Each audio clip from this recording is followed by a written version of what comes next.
nous devons réactiver la doctrine Monroe. Qu'est-ce que c'est que la doctrine Monroe? Monroe, c'est le 5e de mémoire président américain. Qu'est-ce qu'il avait dit? Il avait dit, écoutez,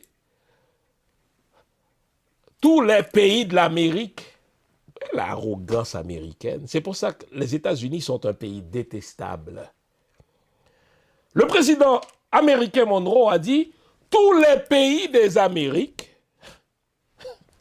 doivent être contrôlés par les États-Unis d'Amérique. Donc ils disent, nous devons contrôler l'hémisphère. Et quand Monroe avait dit ceci, c'était un avertissement qu'il lançait aux pays de l'Europe.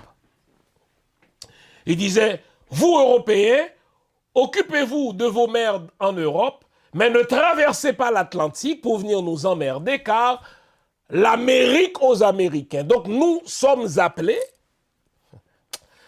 Monroe, dans son arrogance très américaine, a dit « L'Amérique a pour vocation de contrôler tous les pays de l'hémisphère. » Et de fait, les États-Unis d'Amérique ont occupé tous les pays de l'Amérique latine. Ils ont occupé Haïti pendant 19 ans, la République dominicaine, ils l'ont occupé 2 fois plutôt qu'une. C'est comme si...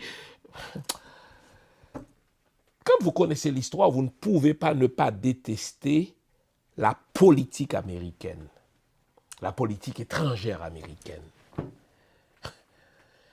Ils ont contrôlé tous les pays de l'Amérique latine pour leurs ressources. Ils vont d'abord créer de l'instabilité politique et ils arrivent.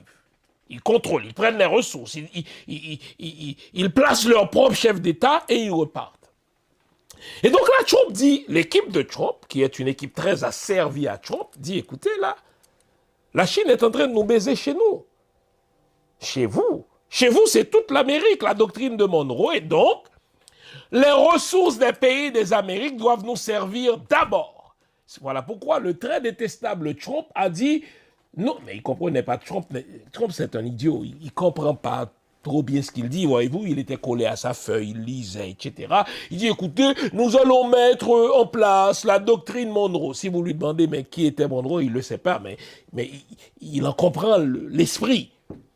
Il dit, les ressources des pays de l'Amérique doivent être au service des États-Unis. Et donc, le pétrole du Venezuela, il est à nous. Nous allons le prendre désormais. Ça va enrichir le peuple américain. Il ajoute, ce qui m'a mis en colère, si vous étiez tout près de moi lorsque j'écoutais cette conférence de presse de Trump, je vous le jure, si vous étiez à côté de moi et que vous m'ayez piqué en ce moment précis, vous n'auriez trouvé aucune goutte de sang dans mes veines.